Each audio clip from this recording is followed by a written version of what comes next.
नमस्कार दोस्तों, मैं सनी फिर स्वागत करता है जी ਤੁਹਾਡੇ ਆਪਣੇ ਚੈਨਲ ਤੇ ਜੀ ਤੇ ਕਰੀਅਰਾਈਜ਼ ਤੇ ਵੀ ਤੁਹਾਡਾ ਸਵਾਗਤ ਹੈ ਜੀ। ਬਹੁਤ ਬਹੁਤ ਕੁਆਂਟੀਟੀ ਐਪਟੀਟਿਊਡ ਆਪਣਾ ਚੱਲ ਰਿਹਾ ਹੈ ਜੀ। ਆਪਾਂ ਡੇਲੀ ਟੌਪ 20 ਕਰ ਰਹੇ ਹਾਂ ਜੀ ਹੁਣ, ਠੀਕ ਹੈ। ਸੇ ਨਾਮ ਨਾ ਭੁੱਲਿਓ ਜੀ, ਕਰੀਅਰਾਈਜ਼ ਇੰਸਟੀਚਿਊਟ ਤੇ ਸਾਡਾ ਨੰਬਰ ਹੈਗਾ ਜੀ 9551500000 ਤੇ 4।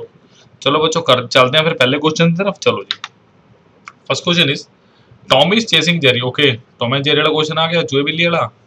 In the same interval of time, Tom jumps 8 times while Jerry jumps 6 times. So कर लेते हैं जी टॉम और जेरी। ठीक है जी, अगर मैं इनकी जंप्स की बात करूं, टॉम जंप्स 8 टाइम्स और जेरी क्या करता है 6 जंप्स लगाता है। But the distance cover by Tom, और अगर डिस्टेंस की बात करूं क्या करोगे, by Tom is equal to the distance covered by Jerry in 5 jumps. Okay, distance covered by dash Tom, wait a minute, Tom का है 7 jumps, it has to be 7 jumps. Okay, so Tom की 7 jumps हैं जी, और Jerry की कितनी है 5, तो यहाँ पे थोड़ा सा मिसप्रिंट है, तो 7 jumps आएगा। क्लियर, तो ये मल्टीप्लाई कर दो इसके ऊपर 56 रेशो ऑफ कितना आएगा 30। जब इसकी आप कटिंग करेंगे तो बेटा कितना आएगा 28 रेशो 15। तो answer is option number P 28/15। कुछ ज्यादा कुछ था नहीं क्वेश्चन में, तो चलिए अगले क्वेश्चन की तरफ बढ़ते हैं। चलो, Gadar salary is 3/2 of Hamid salary. Okay, so Gadar salary is 3/2 of Hamid salary and Sarvesh is 4/3 times of Gadar. So Sarvesh का कितना है 4/3 times of Hamid. Okay, so अगर मैं गदर और हामिद का निकालूं तो कितना आएगा 3/2। क्लियर, और अगर मैं सर्वेश और हामिद का निकालता हूं तो कितना आएगा 4/3। बस अपना लगा दो कौन सा formula, one at a time, one at a time. Okay, क्या है वो वन एट अ टाइम, देखो मुझे दे जी रेशो ऑफ एच, पहले कितना 3/2, फिर मुझे क्या दिया है H ratio of S. Clear, इसका मतलब एच अगर 3 है तो एस कितना है 4, तो इसको यहाँ पे 3 कीजिए, इसको यहाँ पे 2 कीजिए, तो कितना हो गया 3 3 9, 3 दूनी 6 और 4 दूनी 8। तो पूछ क्या रहे Hamid what is the ratio of गदर सैलरी टू सर्वेश, तो आंसर इज 9/8, ऑप्शन नंबर है। तो जब ऐसा कुछ है ही नहीं क्वेश्चन में, तो क्यों हम फालतू में टाइम लगाएं। जिस क्वेश्चन में टाइम लगाने वालों का भरपूर टाइम लगाएंगे, वादा आपसे। चलिए चलिए, इंपॉर्टेंट है जी, one of the important question today we are doing. The proportion of acid and water in 3 samples is 2/1, 3/2 and 5/3। A mixture containing equal quantity of all the 3 samples is made. Okay, the ratio of water and acid in the mixture is, देखो सबसे पहली बात question में क्या दिया होगा, आपको 3 mixture दिए, ठीक है, एसिड और वाटर की ए बी और सी। आपको क्या बोला गया, mixture containing equal quantities of all 3 samples. इसका मतलब बराबर क्वांटिटी चाहिए। देखो बराबर क्वांटिटी का मतलब क्या, अगर मैं कहता हूँ ए है, ए में मेरे पास कुछ एसिड है और कुछ मेरे पास वाटर है। क्लियर, एसिड पहले में कितना 2/1। क्लियर, बी की बात करता हूँ, मैं कहता हूँ बी क्वांटिटी है, बी में एसिड कितना मेरे पास 3/2, और अगर मैं सी की बात करूंगा, सी में मेरे पास क्या 5/3। यहाँ तो कोई दिक्कत नहीं। अब अगर मैं कहता हूँ कि टोटल मेरे पास यहाँ पे 2 लीटर एसिड और 1 लीटर वाटर है, तो टोटल कितनी क्वांटिटी होगी 3 यूनिट। सिमिलरली अगर मैं कहता हूँ एसिड में मेरे पास 3 लीटर एसिड है बी में और 2 लीटर वाटर है, तो टोटल क्वांटिटी 5 होगी। क्लियर, और अगर मैं कहता हूँ कि मेरे पास थर्ड में एसिड 5 है और वाटर 3, तो कितना हो गया 8। क्लियर, इसका मतलब पहली क्वांटिटी मेरे पास 3 में, दूसरी 5 में और तीसरी किसमें 8 में। तो अब मुझे सिंपल सा करना क्या है, अब मुझे पहले इनको बराबर बनाना। देखो बराबर कैसे बनाऊंगा, अगर मैं एक बात सुनो, 3 5 और 8 का अगर मैं एलसीएम लेता हूँ कितना आएगा 120। Simple simple 120। इसका मतलब मैं तीनों को 120 बना दो। कैसे 120 बनाओगे, इसको किससे मल्टीप्लाई करेंगे 40 से। क्लियर है, इसको किससे करेंगे, इसको किससे मल्टीप्लाई करना चाहोगे 24 से, और इसको किससे करना चाहोगे आप, हाँ जी 15 से। 15 क्या है 5 गुना 3 24 क्या है 8 गुना 3 और 40 क्या है 8 गुना 5। क्लियर है, सो अगर ये मल्टीप्लाई होंगे तो बेटा पूरे पूरे मल्टीप्लाई होंगे। ये कैसे मैं बताता हूँ अभी। 40 को 2 से मल्टीप्लाई करो 80, रेशो ऑफ 40, कोई दिक्कत नहीं। 24 ये 72, रेशो ऑफ कितना 24 × 48, और 30 कितना 15 × 75, रेशो 15 थी 45। अब अगर देखोगे आप 8 + 4 यानी 120, क्लियर। ये कितना है 7 × 4 = 11, ये भी 120, और ये कितना है 7 × 4 = 11, 112, ये भी कितना 120।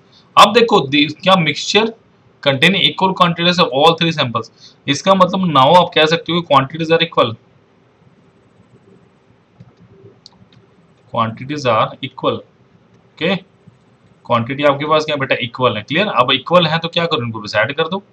8 × 7 = 15, 5 × 20 = 22, और 227। 227 देखो पहले किस में आ रहा है, इसमें आ रहा है और इसमें आ रहा है, क्लियर है। चलो 4 × 4 = 8 × 4 = 12, 120 से ज्यादा क्या आ रहा था, ऑप्शन नंबर बी होगा। ये कितना आ गया 133। ऑप्शन नंबर बी ही मेरा सही उत्तर होगा, 227 रेशो ऑफ 133, क्लियर। तो यहां तक भी मुझे लगता नहीं कोई दिक्कत है क्वेश्चन में, ठीक है। चलिए चलिए बच्चों के क्वेश्चन पढ़ते हैं, बहुत अच्छे अच्छे क्वेश्चन हैं। चलिए, A and be together can do a job in 6.75 days. Okay, बहुत अच्छा क्वेश्चन दिया हुआ है, ठीक है। ए could do the same job in 9 days, ठीक है जी। ए 9 डेज में करता है सेम काम। इफ ही वर्कड अलोन, अच्छा 9 दिन में करता करेगा, अलोन काम करेगा। How many days would be take to do the job if he work alone. Very good question, because point वाला दिया हुआ है। सो अगर मेरे पास पता है a + b कितना है 6.75, अब इस 6.75 का पॉइंट उठाओ, नीचे लगाओ 100, ठीक है। 25 चौके 100, ये किस पे जाएगा, हाँ जी 24 27 पे, 27/4, इतना ही आना चाहिए मेरे हिसाब से, तो क्लियर है। तो चलिए 27/4 आ गया। सो और आपको ए क्या दिया हुआ है 9 डेज। सो अगर मैं यहाँ पे थोड़ा सा दोबारा लिखूं, a + b कितने दिन में काम करते हैं भाई 27/4 दिन में, और ए कितने दिन में काम करता है 9 डेज में, क्लियर है। अब आपको लेना है इनका एलसीएम। जब भी आपके पास ऐसा धर्म संकट आए ना, इस 4 को थोड़ी देर के लिए भूल जाओ, 9 और 27 की बात करो, टोटल वर्क कितना आ गया 27, ठीक है। सो अगर मैं efficiency of A plus efficiency of B निकाल दो, कितनी आएगी, work is equal to time of A plus B into of efficiency of A plus B, clear. Work कितना 27, time of A plus B कितना 27/4, and efficiency of A plus B मेरे को पता नहीं, तो efficiency of A plus B कितनी आई 4, clear. ये कितनी आ गई 4। देखो अगर 27 27 काटोगे तो 4 ही बच रहे हैं, थोड़ा सा दिमाग लगाओ। And efficiency of A is equal to how much 3। अब मुझे क्या निकालना है, मुझे निकालना है भाई बी कितनी देर में करेगा। तो अगर मैं थोड़ा सा लिखना चाहूँ, work is equal to time of B into efficiency of B, कि जो टाइम बी का लग रहा है एफिशिएंसी तो बी की चाहिए। तो अब देखो efficiency of A plus efficiency of B कितनी दी है मुझे 4, और efficiency of A 3 plus efficiency of B is equal to 4। So efficiency of B कितना है 4 - 3 इज इक्वल टू 1, क्लियर। तो efficiency of B is how much 1। So 1 into time of B is equal to 27। तो time of B कितना आ गया आपके पास 27 days, clear. 27 hours जो भी दिया आपको relevant, so it is 27 days, clear. So I think ये बहुत अच्छा क्वेश्चन आ गया आपके पास, ठीक है। चलो नेक्स्ट क्वेश्चन की तरफ बढ़ते हैं। तो गाइस याद रहेगा ना इस क्वेश्चन का, अच्छे से याद रखना इस क्वेश्चन को, क्लियर है। चलो A is 1.5 times efficient than B, okay ठीक है।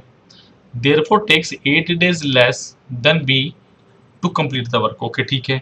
A and B work on alternate days and A work on the first day, okay, then in how many days the work will be completed। अब देखो ध्यान से देखिए, अब सबसे पहली बात A और B दी है, मुझे क्या दी है, अगर B 1 है तो A क्या है 0.5, ये किसका रेशो है एफिशिएंसी रेशो आपके पास, क्लियर है। तो अगर मैं लिखूं 15/10 रेशो 3, एफिशिएंसी का रेशो आ गया। सो एफिशिएंसी रेशो क्या आ गया, सॉरी 15/1 है, 15/10 यानी 3/2, क्लियर। अब मुझे एक बात बताओ, क्या मेरे पास वर्क कांस्टेंट है, जो काम ए नहीं कर रहा है वही बी नहीं करना है, तो जो इनका एफिशिएंसी का रेशो है वही इनका टाइम का रेशो होगा। हाँ जी, work is time into efficiency. अगर वर्क कांस्टेंट है तो time is inversely proportional to efficiency और efficiency is inversely proportional to time. So अगर मैं ऐसे बात करूं तो टाइम कितना आएगा 2:3। क्लियर है, 2:3। अब क्वेश्चन क्या कह रहा है कि भाई इनके बीच कितने का डिफरेंस है, 8 डेज का। बट अकॉर्डिंग टू क्वेश्चन अभी कितने का, 1 का। ठीक है, थोड़ा पेन चेंज कर ले जाए, 1 का, बट है 8 का। तो इसका मतलब ए कितना टाइम लेता है इंटू 8 16 डेज, और बी कितना ले रहा है इंटू 8 24 डेज। सो ए का टाइम कितना है मेरे पास 16 डेज, और बी का टाइम कितना है मेरे पास 24 डेज। क्लियर है, बस अब तो हो गया फिर काम। देखो मेरा टोटल वर्क कितना है 48। क्लियर है, तो एफिशिएंसी ऑफ ए कितना है मेरे पास 3 एंड एफिशिएंसी ऑफ बी कितना है 2। हाँ जी, ये समझ आया ना सारा। दोबारा एक बार बता देता हूँ। अगर मैं कहता हूँ टाइम का रेशो मेरे पास 2:3 आ गया, यहाँ पे भी 1 का डिफरेंस है, बट अकॉर्डिंग टू क्वेश्चन कितना कम ले रहा है 8 डेज। तो इस 1 को मुझे 8 बनाना पड़ेगा, तो किससे मल्टीप्लाई करो 8 से। तो इस 2 को भी 8 से मल्टीप्लाई करोगे तो ये कितना होगा 16, प्लस 3 को भी जब आप 8 से मल्टीप्लाई करोगे कितना हो गया 24। क्लियर है। सो अगर ए की बात करूंगा, टाइम ऑफ ए इज 16 है, time of B is 24, so efficiency of A is 3 and efficiency of B is 2। अब देखिए, अब ये क्या कह रहा है, ए पहले दिन काम करता है, ठीक है। ऑल्टरनेट का मतलब समझो पहले क्या होता है। पहले ऑल्टरनेट का मतलब समझ लिए क्या होता है।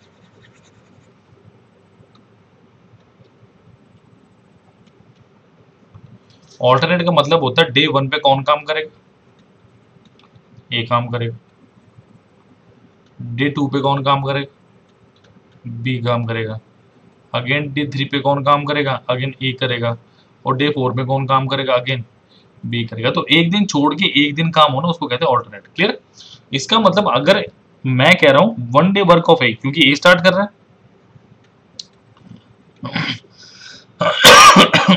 1 डे वर्क ऑफ ए कितना आ गया मेरे पास 3 ऑन सेकंड डे। अगर मैं डे 1 की बात करूं तो ये काम करेगा। अब डे 2 पे कौन काम कर रहा है, 1 डे वर्क ऑफ बी, ये कितना 2। तो अगर मैं 2 दिन की काम की बात करूं, 2 डे वर्क, सीधा सीधा कितना गया मेरे पास 5। क्लियर। थोड़ा लेफ्ट हैंड साइड वाला बटन मिटाना चाहूंगा मैं। क्लियर, होपफुली आपने लिख लिया होगा।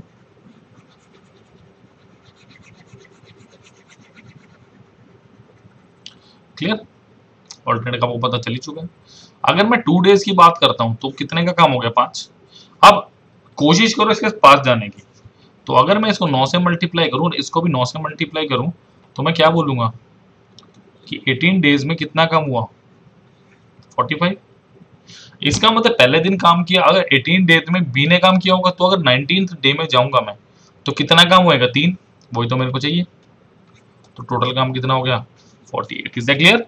तो 48 मेरा काम हो गया और answer is option number B 19 days. तो बहुत सुप्रीम क्वेश्चन थे यार, दोनों के दोनों बहुत अच्छे क्वेश्चन थे। क्लियर है। चलिए एक और बहुत अच्छा क्वेश्चन है, but it's work and wages का क्वेश्चन है। चलिए करते हैं। A alone can complete the work in 10 days and B alone can do the same work in 12 days, okay? And C alone can do the same work in 15 days, okay? तीनों को individual काम दिया होगा। They jointly complete the work and earn 4500. What is the share of C? देखिए, अगर मैं time of ए की बात करूं कितना है वो 10 डेज। और याद रखिएगा पैसे ना इनके एफिशिएंसी के रेशो में कन्वर्ट होंगे। Clear. So time of B is how much 12 days and time of C is how much 15 days। तो सीधा सीधा मुझे पता चल ही रहा है 60 ले लो टोटल वर्क। तो efficiency of A is how much 6, efficiency of B is how much 5 and efficiency of C is how much 4। तो अगर मैं सीधा सीधा देखूं efficiency of A plus efficiency of B plus efficiency of C कितनी आ गई 6 4 10 5 15। अब मुझे क्या पता है कि ये 6 काम करता है, ये 5 और ये 4। क्लियर। अब 15 यूनिट की वैल्यू कितनी दी है मुझे 4500 कितने टाइम्स 300 टाइम्स। तो इसको भी 300 से मल्टीप्लाई करो कितना हो गया 1800। इसको भी 300 से करो कितना हो गया 1500। इसको भी 300 से करो कितना हो गया 1200। अब आपसे जो पूछ रहा है बता सकते हो। Share of C is how much 1200, option number C. अगर बी का पूछता तो 1500 होता, अगर ए का पूछ लेता तो कितना होता, 1800। ठीक है, तो चलो नेक्स्ट चलते हैं क्वेश्चन। आइए है ना कुछ दमदार क्वेश्चन सा, ये है कुछ अच्छा सा क्वेश्चन, इसको मैं कहूँगा कि हाँ जी बहुत बढ़िया क्वेश्चन। देखो कैलकुलेटिव सा लग रहा है, कितने लीटर है, इतना ज़्यादा कैसे हो सकता है। देखो अ tap drips at a rate of 1 drop पर सेकेंड, 1 ड्रॉप पर सेकेंड, इसका मतलब अगर बात करूँ 1 सेकेंड में कितने drop, 1 drop, and 600 drop make 100 ml। और आपको क्या बोल रहा है, 600 ड्रॉप, 600 ड्रॉप कितना है, 100 ml। सो अगर मैं 1 ड्रॉप की वैल्यू निकालूंगा तो क्या आएगी, 100/600। काम आएगा, देख लेना, पक्की बात है काम आएगा। The number of liter wasted in 300 days. अब क्वेश्चन सीधा सही कह रहा है कि यार एक ना कोई टैप है वो लीक कर रही है, पहले क्वेश्चन को समझो। वो क्या कर रही है, वो 1 सेकंड में ना, 1 सेकंड में 1 ड्रॉप निकल रहा है पानी का, मुझे नहीं पता पानी का, बट मुझे पता है 600 ड्रॉप मिल जाती है ना, जब 100 ml पानी मेरा खराब हो जाता है। मेरे से पूछ रहा है भाई 300 दिन में कितना पानी खराब होगा। देखो सबसे पहली बात, अब क्वेश्चन तो बहुत ही अच्छा है यार, कैलकुलेटिव से कुछ समझ आने वाली बात नहीं। अगर मैं बात करूं number of seconds, number of seconds in 300 days, clear है। अगर मैं 1 डे की बात करूं, 1 डे में 24 आवर, हर में 60 मिनट और हर में 60 सेकंड, तो इतने सेकंड होंगे। तो 300 डेज में कितने होंगे, 24 इंटू 60 इंटू 60 इंटू ऑफ 300, इतने क्या होंगे सेकंड्स। जितने सेकंड उतनी ड्रॉप। इसका मतलब अगर एक ड्रॉप में 100/600 ml थे, तो इसमें भी क्या होगा 24 इंटू 60 इंटू 60 इंटू 300। अगर एक ड्रॉप में इतने ml थे तो भैया इसमें कितने ml होंगे, बस मल्टीप्लाई कर दो 100/600। देखो कैंसिल आउट हो रहा है, 2 पे गया और ये किस पे गया, 12 पे। तो ये कितना आ गया आपके पास, हाँ जी कट कटा के कितना आएगा, ये 12×6 = 72 गुना 6, यानी इसको ऐसे कर लो 72 720 गुना 60 गुना 100। तो क्या करोगे इसको 10 लिखो, 72 गुना 6 7 6 7 42 420, 6 दूनी 12, 4 3 2 0 और 2 0 और लगा दो, clear. So 4 3 2 0 0 0 into 100, 4 3 2 0 0। Wait a minute, let me again check the calculation. It's 24 into 16 into 16 into 300. So 300 से इकट्ठा आएगा जब, तो कितना बचेगा, I think we have to put 1 more 0, 720 4 3 0 0 आएगा, ठीक है 1 more 0, क्लियर। तो ये कितना हो गया, इतना ml होगा, बिकॉज यार छोटी सी भी गलती हो जाए ना तो फिर दिक्कत हो जाती है क्वेश्चन में। तो ml है, मुझे आंसर लीटर में दिया है, तो क्या करो चुपचाप 1000 से इसको डिवाइड कर दो, 3 2 3 0, सो 4 3 2 0 लीटर, ऑप्शन नंबर डी। तो ऐसा क्वेश्चन आए तो डरना नहीं है भाई, दम लगा के करना, समझ रहे हो। टोटल ड्रॉप्स निकाल लो कितनी है, एक ड्रॉप की वैल्यू से उसको डिवाइड कर दोगे तो काम हो गया आपका, मल्टीप्लाई सॉरी। देखो ये तो किया मैंने, ठीक है चलो नेक्स्ट क्वेश्चन पढ़ते हैं। चलिए 2 trains 150 meter and 120 meter long respectively moving from opposite direction cross each other in 10 seconds, ठीक है।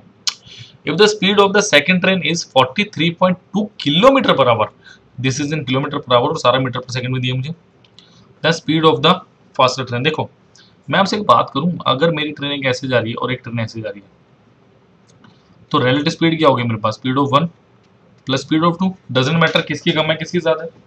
तो मुझे रिलेटिव स्पीड निकालनी है, तो कैसे निकालूंगा, देखो डिस्टेंस कितना है, distance is equal 150 plus 120 is equal to 270 meter, clear है। और मेरे पास टाइम कितना है 10 सेकंड्स, तो मेरे पास distance is equal to speed into of time होता है। सो 270 स्पीड इंटू ऑफ 10, तो स्पीड कितनी है मेरे पास 27 metre per second, but metre per second को किलोमीटर पर आवर में कन्वर्ट करना, तो 27 into 18/5, 27 into 18/5, so this comes out to be 360 और अपना 18 × 7 70 और 56, ठीक है। तो ये आएगा अपना 486/5 किलोमीटर पर आवर और 97.2 किलोमीटर पर आवर। क्लियर, देख लीजिएगा मेरी कैलकुलेशन ऐसी, आप अपनी देखिएगा। अब देखिए मुझे क्या दिया हुआ, speed of 1 plus speed of 2, मेरे पास कितना है 97.2 किलोमीटर पर आवर। बट मुझे एक स्पीड दी है, मैं कहता हूँ स्पीड 2 दी हुई है, तो S1 plus 43.2 is equal to 97.2। तो S1 is how much, 97.2 minus 43.2, 54 kilometre per our. Option number A is my right answer. Clear, तो ये बहुत अच्छा क्वेश्चन था बच्चों, बहुत अच्छा क्वेश्चन था, बहुत लाजवाब टाइप का क्वेश्चन था। क्लियर है, तो रिलेटिव स्पीड का पूरा पूरा अच्छा से यूज आ रखा है। चलो, आसान सा क्वेश्चन है। The average of 3 number is 135। मैं कहता हूँ मेरे पास 3 number A plus B plus C, और इनकी एवरेज मुझे कितनी दी है 135। सो अगर मैं इनका सम निकालूंगा कितना आएगा, A plus B plus C is equal to 135 into of 3, कितना हो गया 405, 3 15 405। क्लियर, और अगर मैं बात करूं तो लार्जेस्ट नंबर इज 195। मैं कहता हूं सी मेरा लार्जेस्ट नंबर है, let largest number is equal to C. Clear, so A plus B plus 195 is equal to कितना 405। सो ए प्लस बी कितना हुआ 405 माइनस 195, ये कितना आ गया जी 210, कितना ही आएगा। क्लियर है, अब मुझे क्वेश्चन में क्या दिया, अब मुझे साफ साफ क्वेश्चन में ये दिया है कि भैया क्या करो। तो ए प्लस बी कितना आ गया मेरा यहाँ से, and the difference between two number is 20, और इसका मतलब ए माइनस बी कितना दिया है, तो इनको ऐड करो, देखो twice of A is equal to 230। So A की वैल्यू कितनी निकलेगी यहाँ से, ए की वैल्यू 115 निकलेगी। सो ए प्लस बी कितना दिया मुझे 210, तो 115 plus B is equal to 210। So B कितना है 210 माइनस 115, ये कितना आएगा 95। तो आपसे क्या पूछ रहा है, smallest number is 95 not 65। Clear, so ऐसे क्वेश्चंस को यार जरा सा जान लगा के करेंगे। क्लियर है, चलिए बच्चों बढ़ते हैं अगले क्वेश्चन की तरफ।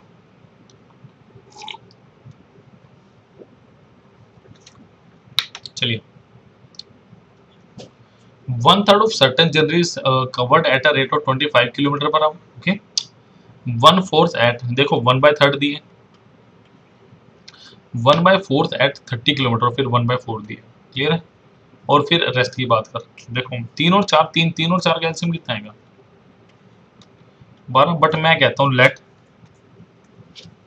Total distance is how much 1200 kilometre, because मेरे पास 30 और 50 और 40 जैसी, सॉरी 25 जैसी टर्म्स हैं, तो इनको मुझे कटिंग भी करने, तो मैंने बड़ा नंबर ले लिया। अब देखो सीधी सी बात, ये कह रहा है 1/3, यानी 1/3 कितना 400 किलोमीटर, फिर कितना 1/4 यानी कितना 300 किलोमीटर, थर्ड कितना 4 दिन 7, और कितना बचा 500 किलोमीटर। क्लियर, अब ये क्या कह रहा है जी, देखो एवरेज स्पीड होती क्या है,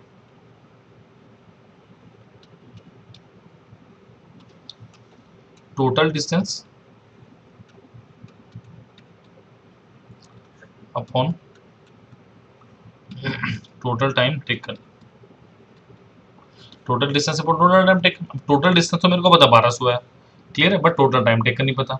अगर मैं इसकी बात करूं, देखो अगर distance d1 is equal to speed of 1 into time of 1 है, क्लियर है, यानी t1 plus t2 plus t3, यही है t1 t2 t3 हम निकाल लेते हैं। Distance of 1 is 400 kilometre, speed of 1 is 25 into T, so t1 कितना है मेरे पास 400/25 कितना है 16। Clear,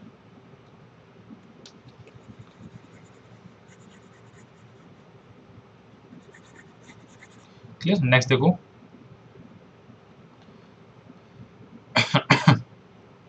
d2 is equal to s2 into t2, so d2 is 300 S2 is 30 into T2.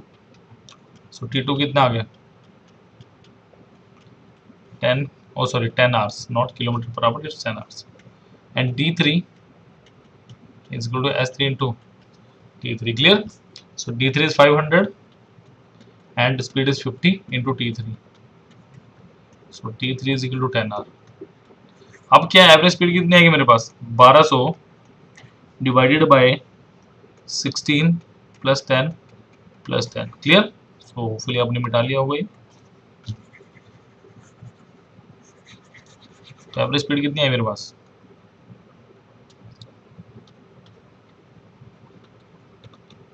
1200 बटा 36 कम से कम 36 200 100 बटे 3. तो ये क्या होता है 33 1/3 kilometre per our. Outstanding question था ये. क्लियर है? So one of the finest question था ये. क्लियर है? तो इस तरह के क्वेश्चंस को प्लीज ध्यान में रखेंगे. चलिए नेक्स्ट क्वेश्चन में बढ़ते हैं. चलिए बहुत अच्छा ज्योमेट्री का क्वेश्चन लग रहा है मुझे. The distance between two parallel codes of length 8 centimetre each in a circle. अब देखो अगर ईच का मामला हो ना तो डेफिनेटली ऑपोजिट साइड पे ही होंगे, क्योंकि सेम साइड भी नहीं हो सकती है. क्लियर? मुझे ऐसा कुछ दिए कि भाई आपको ये दिया कि एक ये मैं कहता हूँ ये है, ये बी है और ये सी है और ये डी है. दोनों की लेंथ मुझे कितनी दी है 8 सेंटीमीटर, ये भी और ये भी कितने 8 सेंटीमीटर. क्लियर? अब ये क्या सेंटर है. डायमीटर कितना दिया मुझे. अगर डायमीटर आपको 10 दिया है तो आपके रेडियस कितना होगा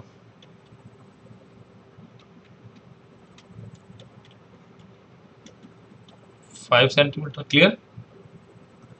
तो रेडियस हो गया 5 और ये भी क्या हो गया 5. अब ये ले लिया मैंने O, ये ले लिया K. अब देखो अगर मैं बात करूं इसको ले लेते हैं P. इन ट्रायंगल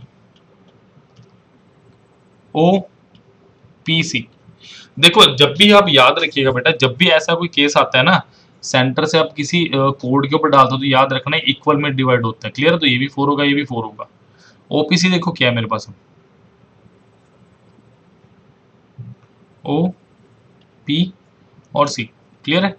ये 4 है, ये 5 है और ये क्या है देखो हमेशा याद रखना है ये परपेंडिकुलर होगा जी 90 डिग्री और ये बिल्कुल सेंटर पे काटेगा. क्लियर है? तो इसमें अगर पाइथागोरस लगाएंगे तो OP square is equal to PC square plus of OC square. तो OP स्क्वायर सॉरी और उल्टा लिख गया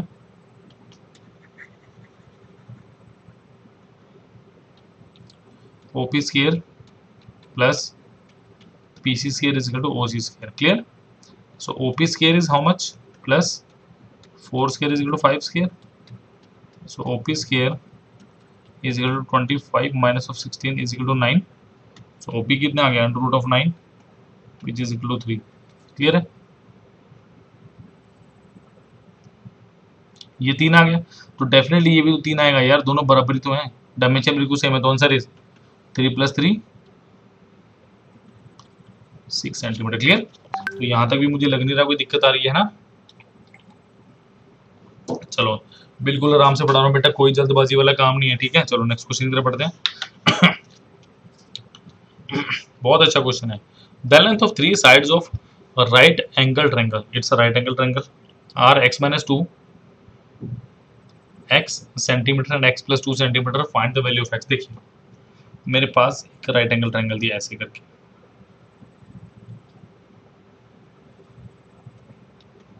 ABC. Okay and that is 90 degree. देखो कंफर्म है यार ये ना हाइपोटेन्यूज होने वाला है बिकॉज ये सबसे बड़ी साइड है. क्लियर है? दिस इज लार्जर साइड तो ये हमेशा हाइपोटेन्यूज ही होगा. अब इसको आप x लो या इसको x-2 लो कोई फर्क नहीं पड़ता, कोई फर्क नहीं पड़ेगा मेरे आंसर में. तो बाय अप्लाइंग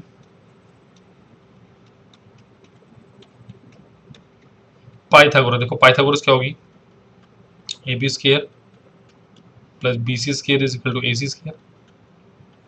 क्लियर? तो AB कितना आपके पास x square plus of x-2 का whole square is equal to x + 2 का होल स्क्वायर. तो इसकी स्क्वायरिंग बोथ साइड्स कीजिए जरा, और सॉरी बोथ साइड करें खोलिए स्क्वायर को. x square plus 4 minus 4x is equal to आपका x square plus 4 plus 4x. देखिए कैंसिल आउट हो रहा है, 4 से 4 कैंसिल आउट हो रहा है. मेरे पास क्या बच रहा है x square -4x is equal to 4x। और मैं क्या कह सकता हूँ इसको, x square is equal to 4x plus 4x और x square is equal to 8x। तो x की वैल्यू क्या है मेरे पास 8। क्लियर है? तो x comes out to be how much, x की वैल्यू कितनी है मेरे पास 8। याद रखिएगा गाइस, पाइथागोरस लगेगी ऐसे क्वेश्चंस में, अंधाधुंध नहीं लगा देना कुछ भी, और प्लीज तुक्के मत मारना यार, उम्मीद है आपसे। ठीक है, और प्लीज प्लीज प्लीज अगर आपको क्वेश्चन पसंद आ रहे हैं तो प्लीज 9551500041 पे कॉल करो, प्लीज अपनी लिमिटेड सीट्स को बुक कीजिए। ओके, लिमिटेड सीट्स को बुक कीजिए गाइस, और बहुत अच्छा क्वांटिटी एप्टीट्यूड सब मटेरियल आपको बराबर मिलेगा। क्लियर है? चलो नेक्स्ट क्वेश्चन पे। The length of the tangent, बहुत बढ़िया क्वेश्चन है भाई टेंजेंट का, from an external point to a circle is 5√3 unit या सेंटीमीटर मीटर कुछ भी है। If radius of the circle is 5 unit then the distance of the point from the circle is. चलिए देखें, मुझे पहले क्या दिया, मुझे ये दिया कि कोई टेंजेंट है सबसे पहली बात। क्लियर है? सेंटर है और ये मैं मानता हूँ पी पॉइंट है। क्लियर, ये बोलता हूँ पीटी है। क्लियर है?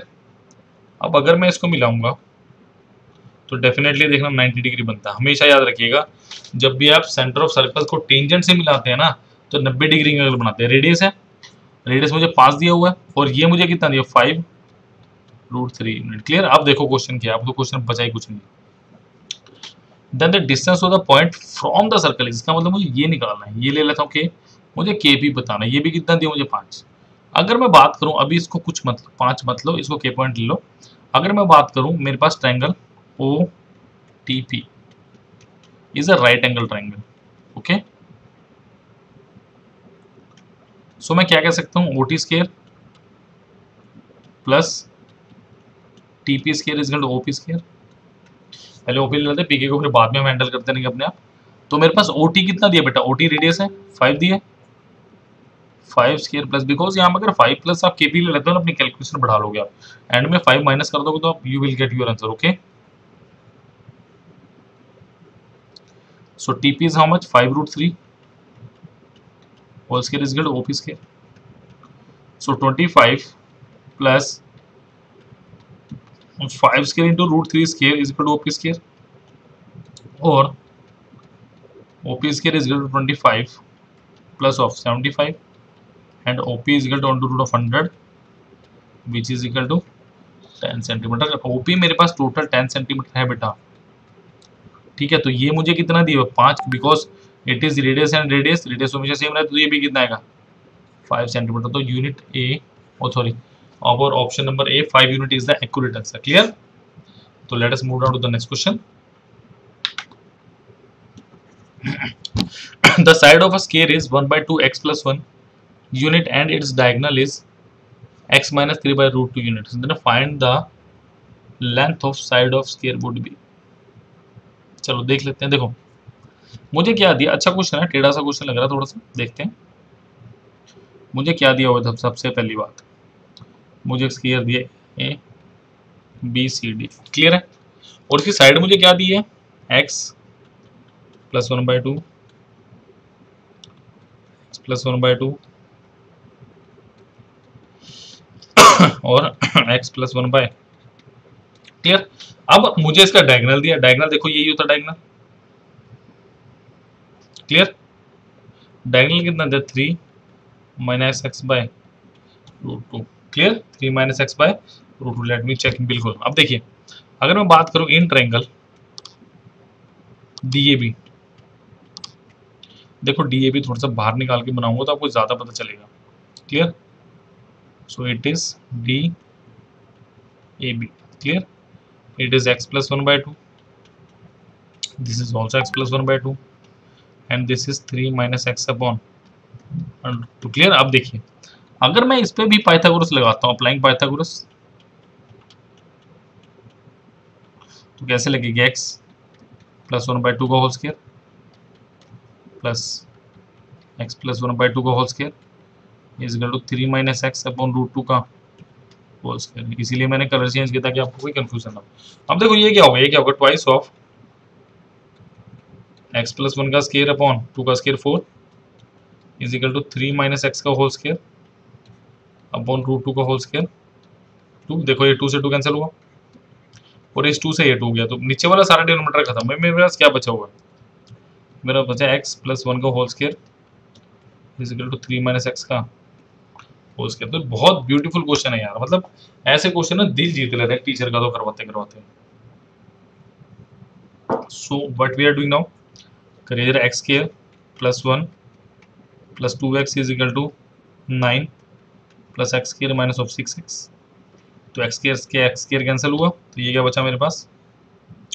थोड़ा स्पेस खाली कर लेते हैं ऊपर, ताकि मैं अच्छे से पता चल सके। होपफुली आपने नोट तो कर ही लिया होगा, वरना देख लीजिएगा वीडियो फिर देख लीजिएगा, ठीक है। Now 1 plus 2x is equal to 9 minus of 6x। इसको इधर लेके आइए, 2x plus 6x is equal to 9 minus 1। तो 8x इज इक्वल टू 8 और x is equal to how much 1। तो x कितना है मेरा 1। तो देखिए अब नहीं, आपसे क्या पूछा हुआ, sorry sorry sorry sorry, x is equal to 1 आया अभी मेरा, मुझसे साइड पूछी हुई है, दे आर आस्किंग साइड। तो साइड क्या होगी मेरे पास? Side is x plus 1 by 2, ये भी 1 ही आ रही है, तो 1 plus 1 by 2 is how much 1। तो answer is option number B 1, ठीक है। चलिए अगले क्वेश्चन पढ़ते हैं बच्चों। हाँ, इस क्वेश्चन में बोल लूंगा यार थोड़ा सा है दम। The perimeter of a circle a square and equilateral triangle are same. मुझे पेरीमीटर सेम दिए, क्या दिए? पेरीमीटर। मैंने माना let radius of circle is equal to r unit, side of square is equal to a मैंने मानी, और side of equilateral triangle मैंने मानी बी। क्लियर है? तो अब सबसे पहले मुझे करना क्या है, अब मुझे एरियाज दे, areas are C S and T respectively, which of the following is true. अब देखो, अब मुझे 2 पाई आर, अगर मैं लिखना चाहूँ, मैं बेसिकली लिख के दिखाता हूँ आपको जो क्वेश्चन में लिखा हुआ है, ताकि इस तरह कंफ्यूजन। अगर मैं बोलूँ perimeter of circle is equal to perimeter of square is equal to perimeter of equilateral triangle, ये बोल सकता हूँ मैं। सो ये कितना है? 2 पाई आर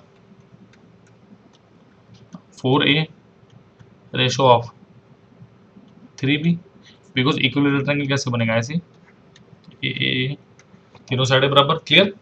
तो क्या कुछ कैंसिल आउट हो रहा है? कुछ कैंसिल आउट नहीं हो रहा। तो अब देखो मैंने करना क्या है, अब थोड़ा सा ना मैं ट्रिक खेलूंगा। तो 4a इज इक्वल टू क्या लिख सकता हूँ? 2 पाई आर लिख सकता हूँ, बिल्कुल लिख सकता हूँ। सो a क्या आ गया? पाई आर बाय 2। क्लियर है? a क्या आ गया मेरा? पाई आर बाय 2। मैं पाई आर की टर्म्स में ही लिखूंगा, बिकॉज मुझे पता ही वहां से चलना है। और अगर मैं लिखूं 3b is equal to 2 pi r, so b क्या होगा? 2 पाई आर बाय 3। क्लियर है? ये दो चीजें मेरे पास आ चुकी हैं। अब क्वेश्चन में कह रहा है जी इनका एरिया मुझे दिया हो सी एस टी, तो बताओ इनमें से क्या चीज हो सकती है। क्लियर है? इनमें से क्या चीज हो सकती है।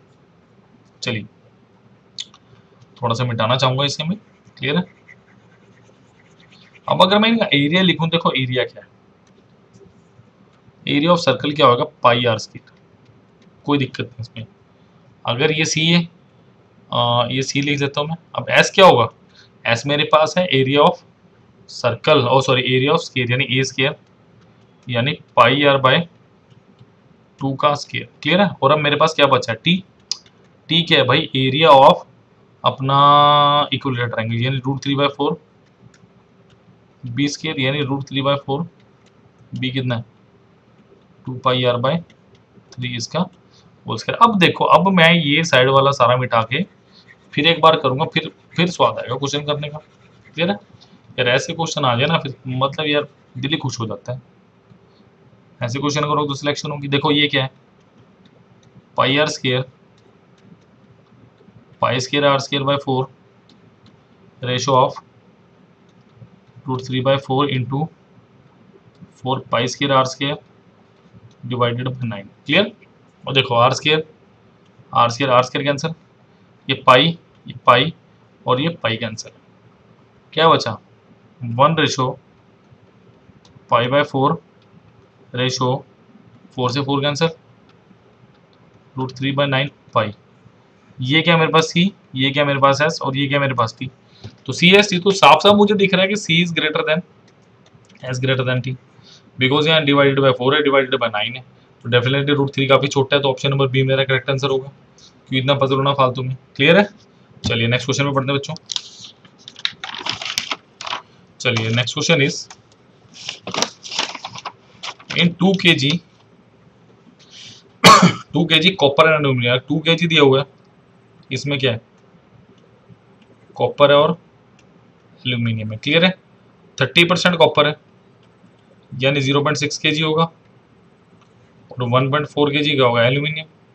अब क्वेश्चन क्या कह रहा है, how much aluminium powder should be added to mix so that the quantity of copper become 20%। अब देखो मुझे क्या ऐड करना, मुझे ऐड करना, इसका मतलब जो मेरे पास अगला 100% सोल्यूशन बनेगा उसमें कुछ कॉपर होगा और कुछ क्या होगा, एल्यूमिनियम। कॉपर कितना होगा 20% और एल्यूमिनियम क्या होगा 80%।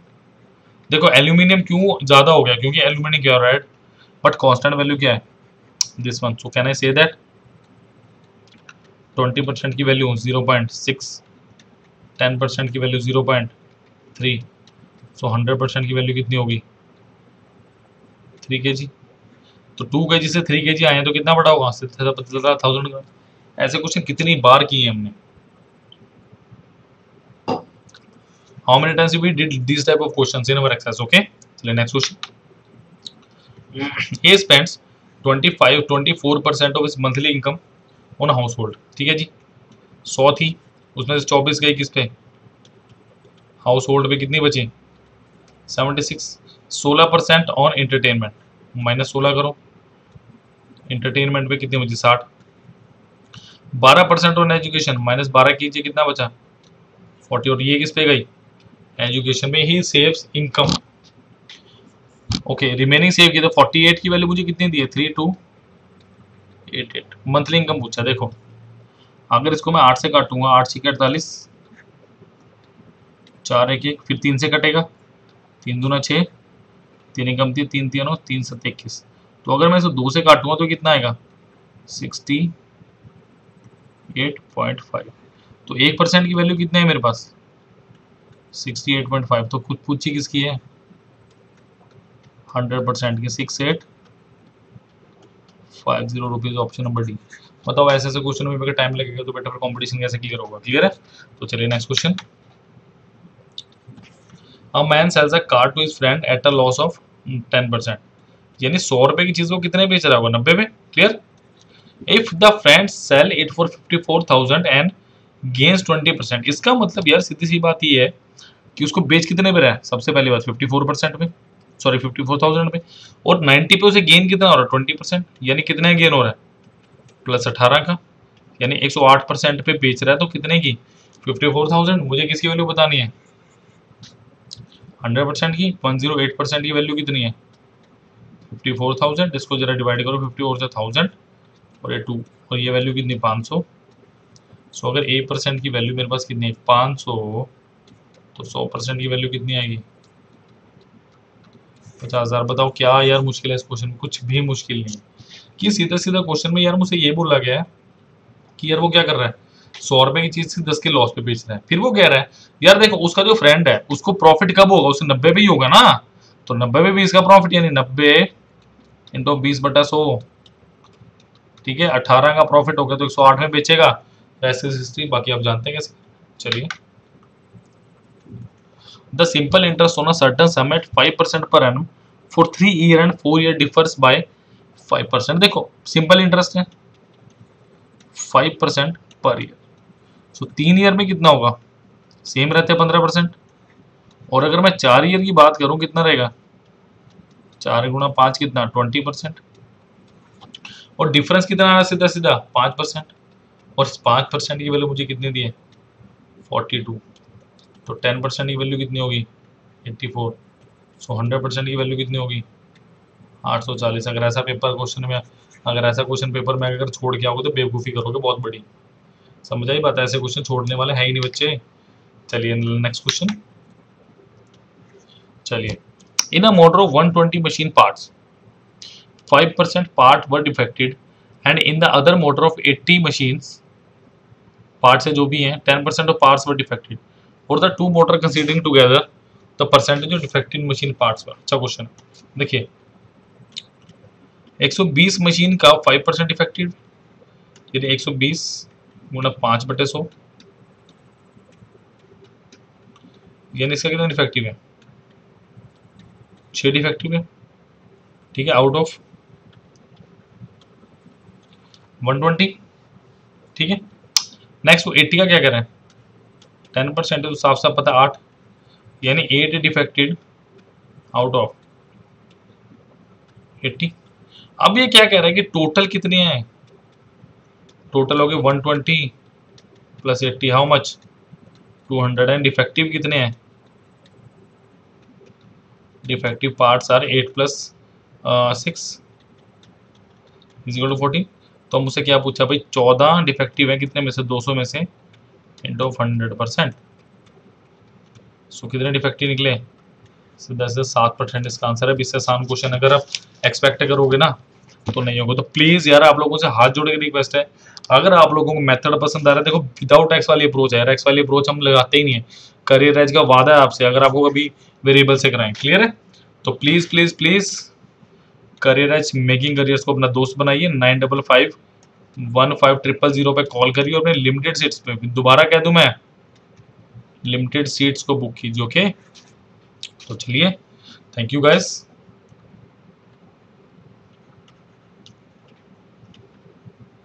Thank you. Please career making careers follow us on YouTube, Facebook and Telegram. our number is 9551500041।